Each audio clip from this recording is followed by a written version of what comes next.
Caroline lavait des vêtements seule au bord de la rivière quand elle entendit un bruit venant de la brousse. Elle se retourna et trouva une femme élégante mourant au bord des arbres, tenant un bébé-fille utilisant son dernier souffle.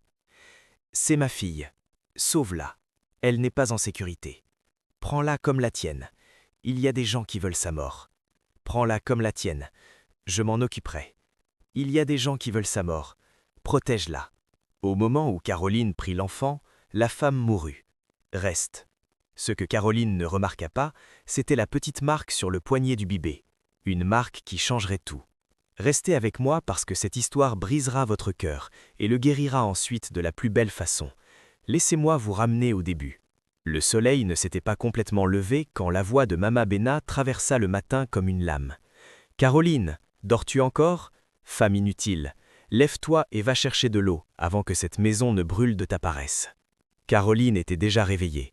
Elle avait été réveillée depuis 4 heures. Elle avait balayé la cour, fait bouillir de l'eau pour le thé et lavé les pots de la nuit précédente dans le froid et l'obscurité.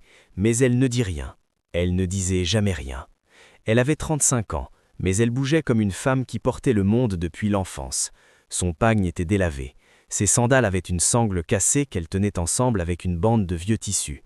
Ses yeux, autrefois brillants quand elle avait épousé Zuki il y a 8 ans, étaient devenus silencieux. Pas tristes, juste silencieux, comme un feu qui a appris à brûler sans fumer parce que personne ne veut le voir s'allumer de toute façon. « Elle ne peut même pas donner un enfant à mon fils », dit Mama Bena à voix haute à personne en particulier, assez fort pour que toute la cour entende. 8 ans. 8 ans j'ai regardé et attendu, et rien. Vide, c'est tout ce qu'elle porte en elle. Vide. Ramona rit de l'intérieur de sa chambre, ce rire aigu et satisfait qui trouvait toujours le moment le plus douloureux pour arriver. Ramona était une deuxième épouse. Elle était venue il y a 2 ans, invitée par Mama Bena elle-même, qui s'était lassée d'attendre un petit enfant d'un ventre qu'elle avait déjà décidé être maudit. Ramona avait un fils maintenant, en bonne santé, gros et adoré. Elle mangeait à la table, elle se reposait l'après-midi. Elle appelait Mama Bena « ma mère », et Mama Bena l'appelait « mon enfant ». Caroline n'était appelée rien, ou pire que rien.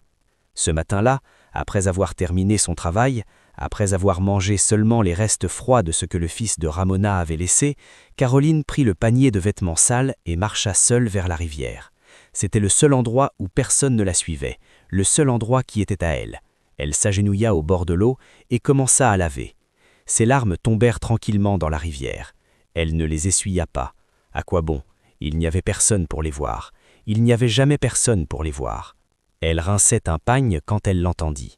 Un son venant de la brousse, doux, désespéré, comme quelque chose ou quelqu'un utilisant le reste de sa force juste pour faire du bruit. Caroline se leva lentement, son cœur se serra. Elle poussa à travers le bord de la brousse et s'arrêta. Une femme gisait au sol, mais pas n'importe quelle femme. Son pagne était riche, bleu profond avec du fil d'or, le genre que la royauté portait. Son cou portait des perles de corail, ses poignets avaient de l'or, mais elle saignait abondamment. Sa respiration venait par morceaux, et dans ses bras, elle tenait un bébé-fille. Les yeux de la femme trouvèrent Caroline. Quelque chose comme du soulagement passa à travers eux. « S'il te plaît », sa voix était à peine un son. « S'il te plaît, prends-la. » Caroline tomba à genoux. « Que s'est-il passé? Qui t'a fait du mal? »« Laisse-moi. Pas le temps. » La main de la femme agrippa le poignet de Caroline avec une force surprenante. « Ils viennent. Ils veulent sa mort. Elle ne doit pas être trouvée. » Un somblot se brisa de sa poitrine. « Élève-la. Aime-la. Ne dis à personne où tu l'as eue. S'il te plaît. S'il te plaît. » Le bébé laissa échapper un petit cri. Caroline la prit sans réfléchir. La femme expira longuement, lentement, soulagée, et ses yeux se fermèrent. Elle ne les rouvrit pas. Caroline resta agenouillée là pendant un long moment, le bébé contre sa poitrine, le silence si complet qu'elle pouvait entendre son propre battement de cœur. Elle regarda le bébé. Le bébé était magnifique, habillé de tissu fin, même sous l'enveloppe, petits bords ébrodés, tissu doux de couleur crème. Quelqu'un avait habillé cet enfant avec amour, avec quien. Et sur le poignet gauche du bébé, une petite marque de naissance à peine de la taille d'une pièce de monnaie, d'ombre contre sa peau douce, une forme inhabituelle comme quelque chose pressé là avec intention. Caroline la traça doucement avec son doigt. Elle ne savait pas ce que cela signifiait. Elle tint le bébé contre elle, pressa ses lèvres sur le petit front et chuchota la seule promesse qui lui restait à donner. « Je te protégerai, même si cela me tue. » Elle rentra chez elle avec le bébé dans ses bras et le dernier souffle de la femme morte dans son cœur. Ce que Caroline ne savait pas, c'est que cette seule décision changerait toute sa vie. Mais d'abord, cela rendrait sa souffrance 100 fois pire. Caroline traversa la porte de cour avec le bébé pressé contre sa poitrine. Elle avait à peine fait 3 pas quand Mama Bena ne l'a vue. La vieille femme était assise sur son tabouret au bord du manguier en train de mâcher son cola du matin. Elle leva les yeux. Sa mâchoire arrêta de bouger. Puis la tempête commença. Qu'est-ce que c'est? La voix de Caroline était stable, même si ses mains tremblaient. Je l'ai trouvée au bord de la rivière. Sa mère, une femme, elle était mourante. Elle m'a donné l'enfant avant de mourir. Je lui ai demandé de la protéger. Mama Bena se leva lentement. Cette lente montée était toujours plus effrayante que crier.